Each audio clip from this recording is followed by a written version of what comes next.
My brother Raymond gave his toast at 7:15. He had been waiting to give it since he arrived at the Harrington Grand Hotel that evening. I could see it in the way he held himself at the reception. The particular contained energy of a man with a speech prepared and an audience not yet assembled.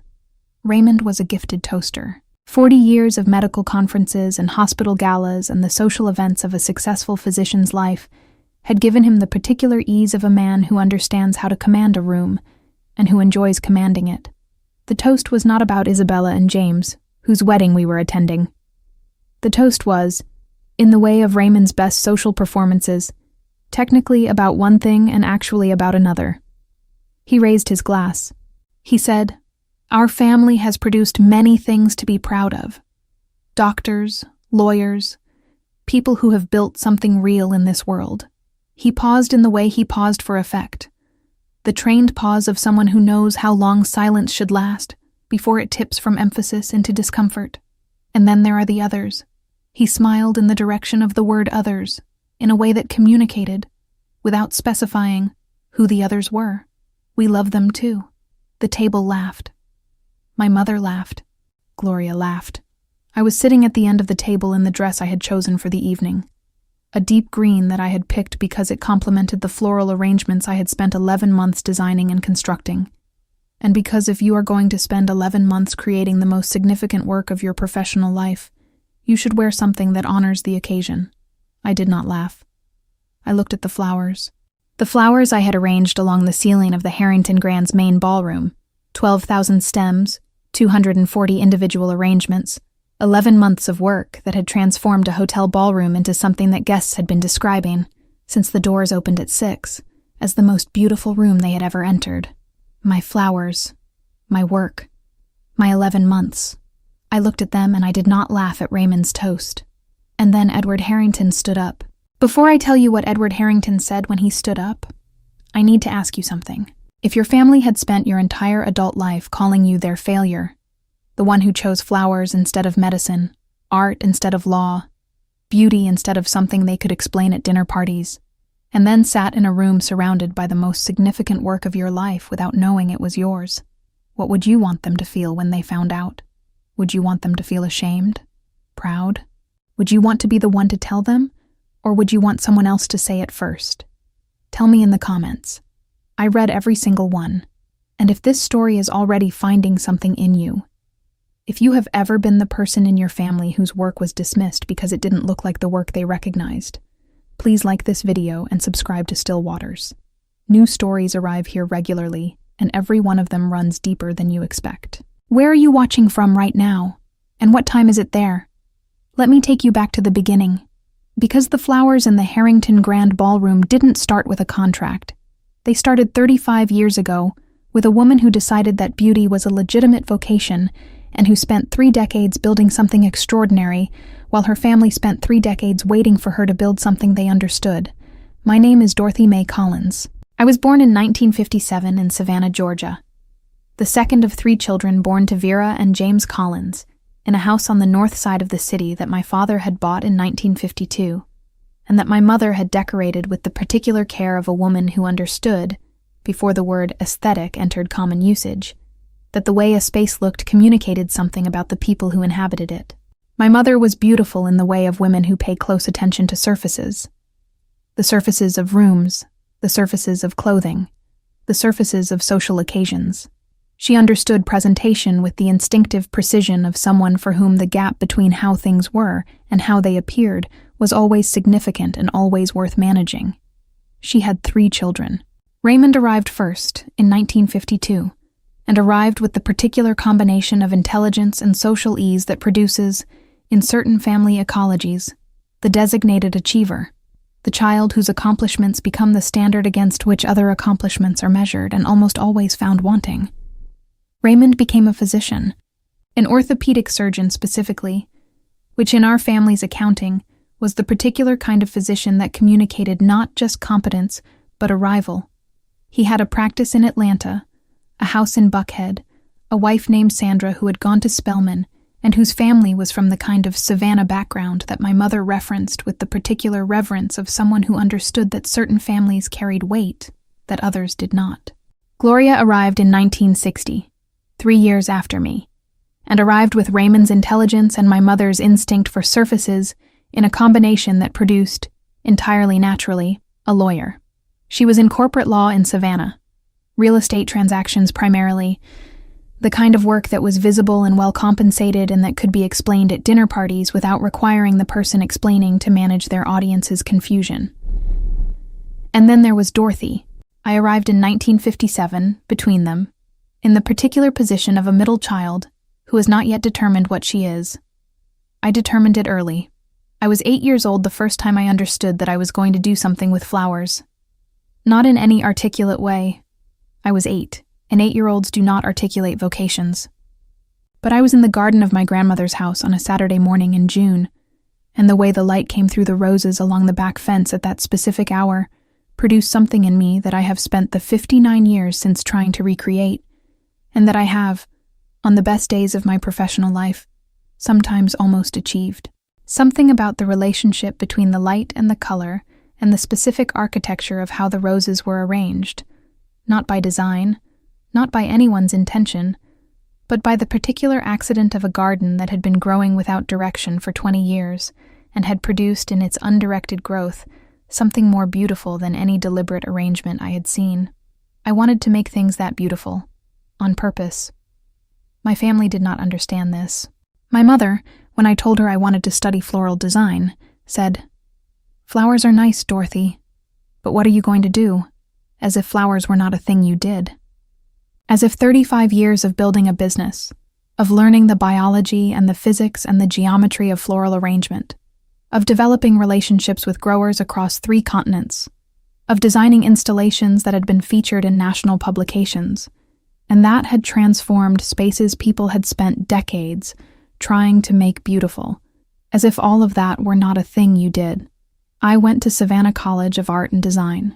Not for floral design specifically. SCAD did not offer floral design as a standalone program. For design broadly. For the theory and history and practice of visual composition that underlies all design regardless of medium. I graduated in 1979 with a design degree and the particular clarity of someone who has spent 4 years studying something they love and who knows exactly what they want to do with the knowing. I opened Collins Florals in 1985, a small shop on a side street in Savannah's historic district, not in a location that was immediately visible or easily found, in a location that was affordable, which was the relevant consideration in 1985, when I had a design degree and a passion and very little else. The business grew slowly, not because the work was insufficient. The work was, from the beginning, extraordinary in the specific way that work is extraordinary when the person doing it has a genuine gift and has spent years developing the technical skills to execute the gift at its full potential. It grew slowly, because flowers are invisible to the people who have not been trained to see them. They are the background of occasions, the thing that makes the occasion feel complete, without being the thing that people remember when they describe what the occasion was. Raymond never asked about the business. He asked, when it came up, how I was managing, the particular phrasing of someone who understands a situation as a difficulty to be managed rather than a success to be celebrated. Gloria asked occasionally about revenue, not because she was interested in the business, but because revenue was the metric she understood, and she used it as a proxy for whether the business was real. My mother asked whether I had met anyone, as if the relevant question about my professional life was whether it had produced a husband. I had not met anyone, not in the sustained way that produces a marriage. Walter, whom I loved and who loved me, died in 2005 of a cardiac event that arrived without warning and left me in the business alone, which I had been managing alone for 20 years anyway and continued to manage for 20 more. The business was real. It was significant. It was, by the time I was 60 years old, one of the most respected floral design businesses in the southeastern United States, with a client list that included hotels, galleries, private estates, and the occasional wedding of sufficient significance that the budget for florals alone exceeded the total annual revenue of my first 5 years in business. My family did not know any of this, not because I had hidden it. I had not hidden it, but because they had not asked. Had not, over 35 years, thought to look at what I had built with the specific attention that would have allowed them to understand what they were looking at. They came to Savannah for family occasions. They noted, with varying degrees of approval, that my shop was on a nice street and that my house was comfortable. They continued, at family dinners, to describe me as the one who did flowers, a phrase that communicated everything about how they understood what I did, and nothing about what I actually did. And I had continued for 35 years to do the work. The commission for the Harrington wedding arrived in January of the previous year. Not directly. Not with Edward Harrington's name on the inquiry. Through an event planning firm in Atlanta, Meridian Events, one of the country's most respected, who reached out to my office with a message that said simply, "We are planning a significant event in Savannah in November and are looking for a floral designer of the highest level. Your work has been recommended." I asked who had recommended me. They said they were not at liberty to say. I asked about the budget. They named a number. I sat with the number for a moment. Then I said yes. Over the following 11 months, I learned gradually the specifics of what I had agreed to. The event was the wedding of Isabella Harrington, daughter of Edward Harrington, founder and chairman of Harrington Hotels International, a collection of 43 luxury hotels across 22 countries that represented, by any measure, one of the most significant hospitality portfolios in the world. Isabella was 28 and was marrying a young architect named James Whitfield, and the wedding was to be held at the Harrington Grand in Savannah, the flagship property of the Harrington Hotels portfolio, a building that Edward had restored from a 19th century warehouse in 1998, and that was considered one of the most beautiful hotel interiors in the American South. The floral brief was specific. Isabella had a vision that had been presented to 7 other floral designers across 4 countries before it reached my office, and that each of those 7 designers had declined not because the vision was unachievable, but because achieving it would require a level of technical mastery and creative ambition that they were not confident they possessed. The vision was this: a room that felt like being inside a garden. Not a garden as decoration, a garden as reality. Flowers from floor to ceiling, arranged with the specific logic of natural growth, rather than the logic of conventional arrangement, so that guests entering the room felt not that they had entered a decorated space, but that they had walked into somewhere that had been growing for years. I read the brief. I thought about the rose garden at my grandmother's house on a Saturday morning in June. I said, "I can do this." Meridian Events said, "We were hoping you would say that." 11 months is a long time to work on a single installation. I want to give you a sense of what those 11 months contained, because I think the understanding of the work is essential to the understanding of what happened when Edward Harrington stood up. The first 2 months were design, not sketching. I am not a sketcher. I am a builder, a person who thinks in 3 dimensions, and who designs by making rather than by drawing. The first 2 months were spent in the Harrington Grand's ballroom, at various hours of the day and in various lighting conditions, understanding the space, its geometry, the way light moved through it across the course of a day, the specific height at which a ceiling installation would need to be anchored to feel immersive rather than decorative, the relationship between the columns along the north wall and the window placement, and the particular way the afternoon light arrived in November, which was the month of the wedding. I spent 2 months learning a room. The next 3 months were sourcing. Isabella's vision required specific flowers. Not the flowers that were readily available from standard suppliers, but flowers that were specific to the vision. Flowers from growers in the Netherlands who specialized in varieties that had been largely retired from commercial production. Flowers from a farm in Ecuador that grew a specific variety of garden rose that I had been tracking for 6 years, and that was, in its color and its form, closer to what I was trying to achieve than anything else available. I traveled to the Netherlands. I traveled to Ecuador. I built relationships with growers who had never heard of Collins Florals, but who, after conversations with me, understood that what I was trying to do was worth their participation. The next 4 months were construction. The infrastructure of a ceiling installation of the scale I was planning required engineering, literal structural engineering, which I arranged through a firm I had worked with on previous large-scale installations, and which required permits from the city of Savannah and approval from the Harrington Grand structural team. and the particular patience of a woman who has spent 35 years navigating the bureaucracy of making beautiful things in spaces that were designed for other purposes. The final 2 months were arrangement. 12,000 stems, 240 individual arrangements, a team of 8 floral designers whom I had trained over the previous decade and who understood, from years of working with me, the specific language of what I was trying to create. We worked in the ballroom for 2 weeks before the wedding. The hotel gave us the space.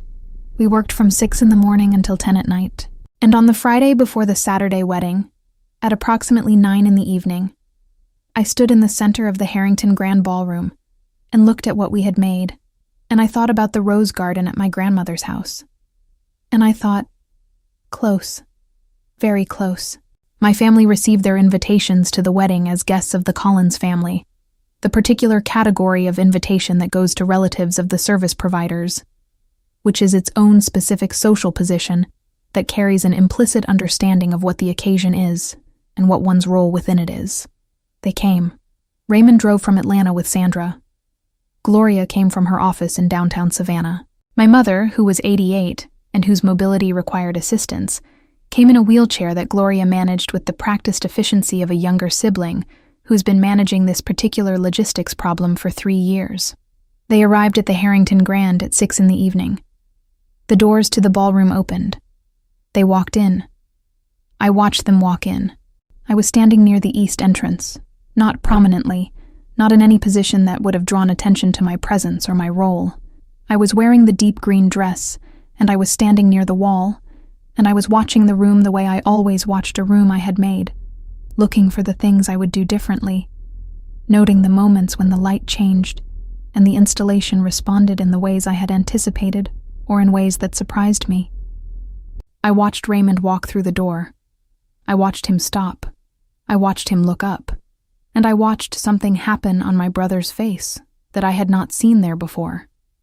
Not the particular contained appreciation of a man who is looking at something he considers tasteful. Something more than that.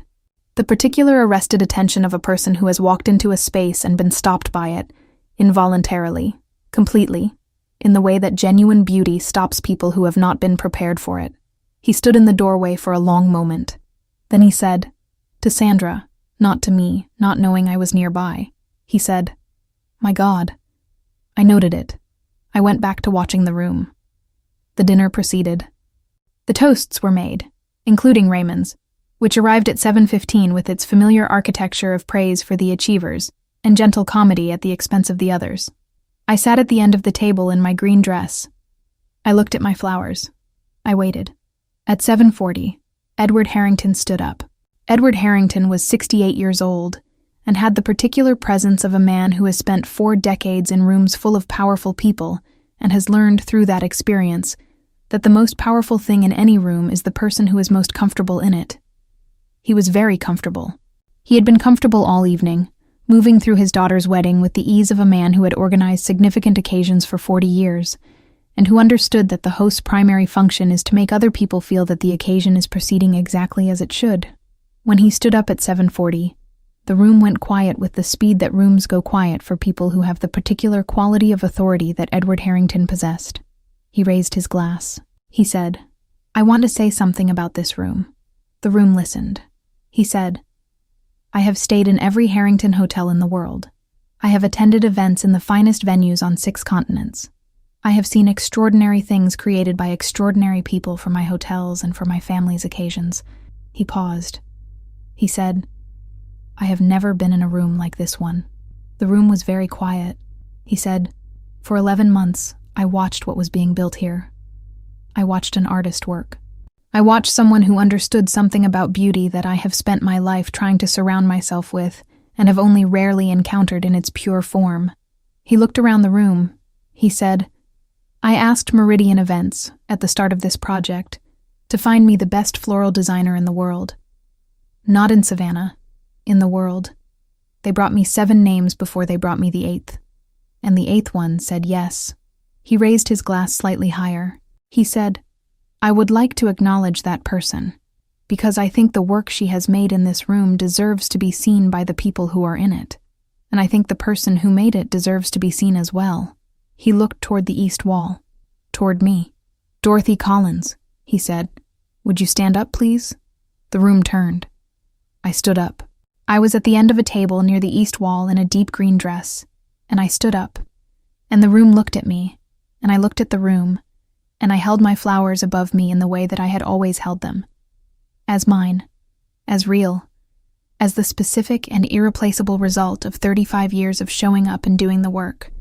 Edward Harrington said, "This woman built what you are standing inside. Every stem, every arrangement, every decision about where the light should fall and how the ceiling should feel and what it means to walk into a space and feel that you have walked into somewhere that has been alive for years. That was Dorothy Collins." He paused. He said, "I have been in the hospitality business for 40 years. I have worked with artists and designers and architects and engineers. I have commissioned beautiful things from talented people." Another pause. He said, "I have never worked with anyone like this." The room was completely still. And then Edward Harrington, 68 years old, founder and chairman of Harrington Hotels International, in a room of 400 people at his daughter's wedding, looked at me across the space I had made and did something that I had not expected. He began to clap. The room joined him. Not the polite applause of an audience acknowledging an obligation. The sustained, genuine applause of 400 people who had spent the previous 2 hours inside something extraordinary and who had just been told who made it. I stood at the end of my table in my green dress. I looked at the flowers. I looked at the room. And then I looked at my family. Raymond was standing.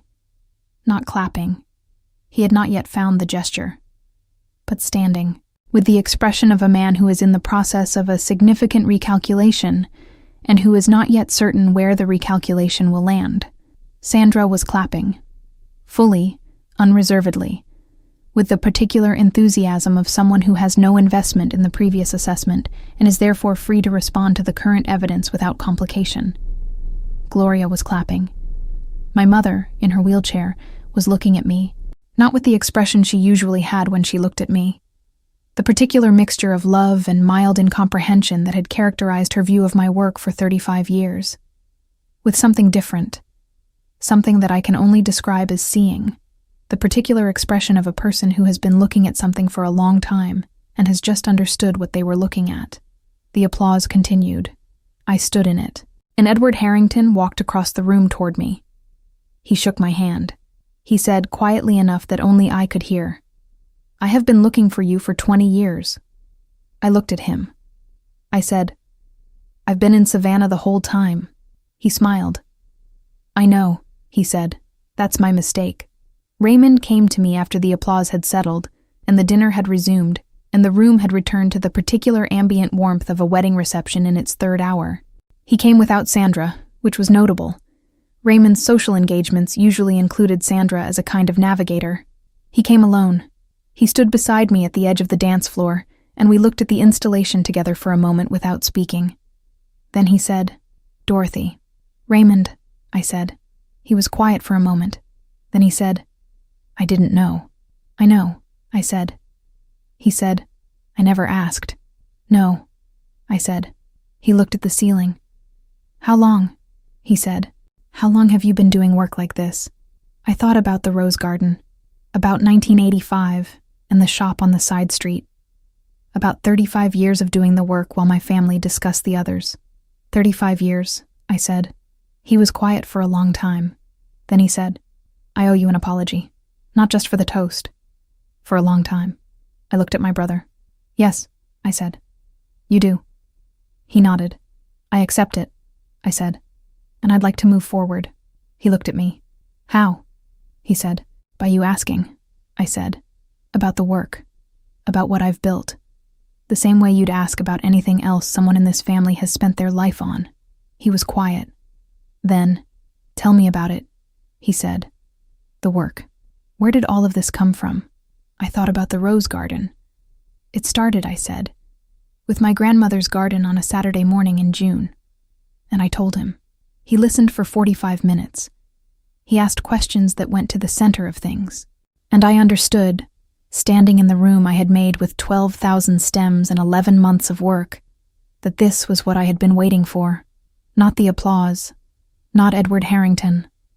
My brother, finally asking. My mother found me near the end of the evening. Gloria wheeled her to where I was standing near the north wall, and Gloria stepped back to give us the particular privacy of a conversation between a mother and a daughter that didn't require an audience. My mother looked up at the ceiling. She looked at it for a long time. Then she said, "You made this." "Yes," I said. "All of it?" "All of it," I said. She was quiet. She said, "I didn't know you could do something like this." "I've been doing things like this for 35 years, I said. "This is just the biggest one." She looked at me. Her eyes were wet. "Why didn't you tell me?" she said. I thought about the honest answer. "I told you what I did," I said. "You didn't ask how." She was quiet. "That's true," she said. "Yes," I said. She looked at the ceiling again. "It's the most beautiful thing I've ever seen," she said. I looked at my flowers. "Thank you, Mama," I said. She reached up from her wheelchair and put her hand on my arm, and we stood together in the room I had made for 11 months and 35 years. And for the first time in my professional life, my mother looked at my work and understood what she was looking at. Edward Harrington found me at the end of the evening as the guests were leaving. He had a card. He handed it to me. He said, "I want to talk to you about a project. Several projects, actually, when you're ready." I looked at the card. Harrington Hotels International. Edward Harrington. Chairman. I looked at him. "What kind of projects?" I asked. "The kind," he said, "that require someone who can walk into a room and understand what it needs to become." He paused. "I have 43 hotels. Most of them need something that I haven't been able to find. Until tonight." I held the card. "I'll call you," I said. "Please do," he said. He shook my hand again. He walked to his daughter, and I stood at the edge of the Harrington Grand Ballroom in my deep green dress with Edward Harrington's card in my hand and 12,000 stems above me and the particular quiet of a room that has held something significant and is now holding its aftermath. And I put the card in my pocket, and I went to find Gloria, and I said, "I need to get Mama home." And we got her home, and the next morning, I called Edward Harrington. The contract with Harrington Hotels International was signed 4 months after the wedding. Not for one hotel. For a program, a systematic review and redesign of the floral and botanical installations across all 43 properties, to be implemented over a period of 5 years with Collins Florals as the exclusive design partner. Bernard Walsh, my financial advisor, reviewed the contract 3 times before I signed it. "Dorothy," he said, "this is..." He stopped. "This is extraordinary." "I know," I said. "Are you ready for this?" he asked. The scale of it. I thought about 11 months and 12,000 stems. "I've been ready for 35 years, I said. He signed where he needed to sign. I signed where I needed to sign. And Collins Florals, which had been a small shop on a side street in Savannah's historic district in 1985, and which had grown over 35 years into something that Raymond and Gloria and my mother had never fully understood, became something different, not unrecognizable.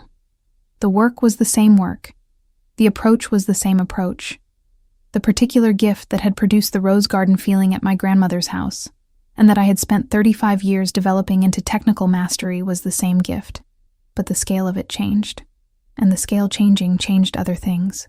Raymond called me the week after the contract was announced. He was calling, he said, because he had told a colleague about the Harrington contract, and the colleague had asked questions that Raymond had not been able to answer, and he wanted to understand the specifics. "Tell me," I said. He asked for 40 minutes. I answered for 40 minutes. He asked about the business model, about the logistics of working across 43 properties in 22 countries, about the team I would need to build, about the financial structure of a long-term partnership of this kind. He asked good questions. The questions of a man who had decided to actually understand something, rather than to perform the understanding of it. I answered them all. At the end of the call, he said, "Dorothy, can I ask you something personal?" "Of course," I said. He said, "Were you angry?" "At the wedding, when I made that toast. I thought about the toast. About the others. About 35 years of the others." "Yes," I said. I was. He was quiet. I've been thinking about it, he said. About what it means that you sat in that room for 3 hours with what you had made around you and said nothing. He stopped. While you made your toast, I said. Yes, he said. I thought about that. I was waiting, I said, for Edward Harrington. He was quiet for a moment. Then, you knew he was going to say something? I suspected, I said. He had mentioned it when we spoke during the installation, that he wanted to acknowledge the work publicly. I didn't know exactly what he would say or when, but I knew something was coming. And you waited, Raymond said. I waited, I said, because I have learned that the right moment to be acknowledged is the moment that produces the most accurate understanding, not the moment that is most comfortable for me. He was quiet. That's very patient, he said. 35 years, I said, is good practice. He almost laughed. Dorothy, he said. Yes, I'm proud of you, he said. I should have said it a long time ago, but I'm saying it now. I sat with that. Thank you, Raymond, I said. And I meant it. In the full and complicated way that you mean something when it has been a long time coming and has arrived finally in a form that is real rather than performed. Gloria took me to lunch the following month. Not a working lunch. Gloria did not do non-working lunches as a rule, which was why the invitation communicated something before the lunch itself. She had chosen a restaurant near her office in downtown Savannah. A nice one. Gloria's choices were always appropriate. We ordered. We talked about family things, the ordinary logistics of siblings who live in the same city and manage their relationship through the accumulation of small occasions. Then Gloria said, I want to say something about the wedding. I waited. She said, I've been thinking about what Edward Harrington said. About looking for you for 20 years. Yes? I said. She said, I've known you for 67 years. And I didn't know what he knew. I looked at her. She said, That's not... She stopped. That's not something I'm proud of. I understand, I said. She looked at her plate. I've been very focused, she said, on the things that look a certain way, that communicate a certain kind of success in a certain kind of language. She paused. Your work doesn't speak that language. No, I said. It speaks something else, she said. Something I didn't bother to learn.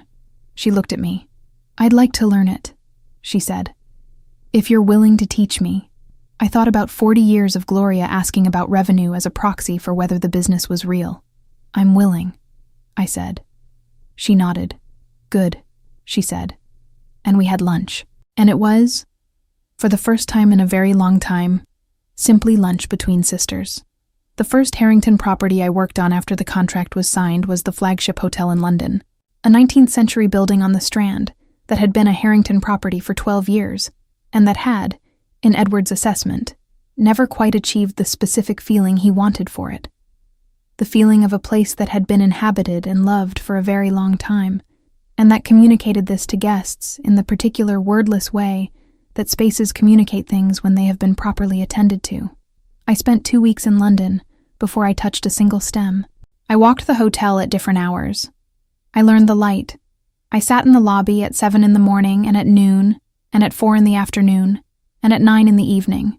I talked to the staff, the people who had been there for years, and who understood the hotel in the way that people who inhabit a space daily understand it, which is different from the way designers and architects understand it. I talked to guests. I learned what the hotel was before I decided what it needed to become, and then I made something. Edward came to London for the installation's completion. He stood in the lobby on the morning it was finished. He stood there for a long time. Then he said, Yes, just that, yes. And I knew what it meant. My mother came to visit me in Savannah in the spring, not for a family occasion, simply to visit. Gloria drove her from the house she still lived in, more slowly now, with the particular deliberateness of a woman whose body is requiring her to make arrangements she had not planned to make at 88. We had lunch at my kitchen table. My mother looked around my house. The house I had lived in for 22 years. The house that contained the accumulated evidence of a professional life and a personal one. The books and the photographs and the particular objects that a woman collects over 35 years of paying attention to beauty. She said, Your house is very beautiful. Thank you, Mama, I said. She said, I've been here before. Many times. Yes, I said. I didn't see it, she said. The same way I didn't see the work. She looked at me. I'm sorry, Dorothy, she said. For a long time. I know, I said. I should have asked, she said. About the flowers. About what you were doing with them. I should have asked. Yes, I said. You should have. She was quiet. Then she said, Tell me now. About the flowers. About how you do what you do. I want to understand. And I told her. For 2 hours I sat at my kitchen table with my mother and told her about the work. About the rose garden at my grandmother's house on a Saturday morning in June. About SCAD and the design theory. About the technical knowledge of flowers and their biology. About the relationships with growers and the engineering of large-scale installations, and the specific challenge of making 12,000 stems feel like something that had been growing for years. She listened to all of it. She asked questions, simple ones. Not the sophisticated questions that Raymond had asked, or the legally structured questions that Gloria tended toward. Simple questions. The questions of someone who is trying to understand something they have never thought to try to understand before. At the end of the conversation, she said, You found your thing when you were 8 years old. Yes, I said. And you never let it go.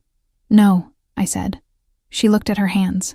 I spent a long time, she said, thinking that the thing you had found wasn't enough. Wasn't the kind of thing that lasted. I know, I said. I was wrong, she said. Yes, I said. I'm glad it lasted, she said. Me too, Mama, I said. She reached across the table and put her hand over mine. And we sat in my kitchen in the spring afternoon with the light coming through the windows. The way light comes through windows in houses where someone has been paying attention to light for 35 years. And it was enough. More than enough. There is something I want to tell you about the work that other people don't recognize. Not the work that is objectively insufficient. The work that genuinely needs more development, more time, more refinement. But the work that is extraordinary and goes unrecognized not because it is insufficient, but because the people around you have not learned to see it. Because it doesn't look like the work they recognize. Because it speaks a language they haven't bothered to learn. Because it exists in a category that their accounting of what constitutes achievement has not included. I spent 35 years doing work that my family described as flowers. Not Collins florals. Not the 35-year business with the national client list and the large-scale installations and the relationships with growers on 3 continents. Flowers. The word that communicates something pleasant and peripheral. The word that says, nice, but not real. I kept doing the work, not because I was waiting for them to understand it. I had given up, at some point in the 2nd decade, on the idea that my family's understanding was a prerequisite for the work's validity. The work was valid because it was extraordinary. That was sufficient. I kept doing the work because it was mine. Because the rose garden at my grandmother's house on a Saturday morning in June had produced something in me at 8 years old that I had spent 59 years learning to replicate and that I had, on the best days, almost achieved. And on the night of the Harrington wedding, in a room that 400 people described as the most beautiful they had ever entered, I had done something more than almost achieve it. I had done it. And Edward Harrington had stood up. And the room had seen. And my family had seen. Not because I had demanded to be seen. Not because I had performed my credentials or argued for my validity or presented my receipts. But because I had kept doing the work. For 35 years. Until the work became impossible to overlook. I want to tell you this because I think the people who are doing work that their families don't understand deserve to know something. The work is valid. The work is real. The fact that the people around you have not learned to see it does not make it less real. Keep doing it. The right room will come. The right person will stand up. And when they do, when the moment arrives that makes the invisible visible, the only thing that will matter is that you were still there, still doing the work, still making the thing that you have been making since you understood what it was you were here to make.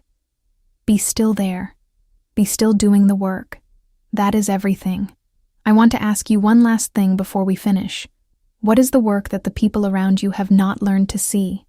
And are you still doing it? Tell me in the comments. I read every single one, and if this story found something in you, if it reached the person who has been doing extraordinary work in a language their family hasn't bothered to learn, please like this video and subscribe to Still Waters.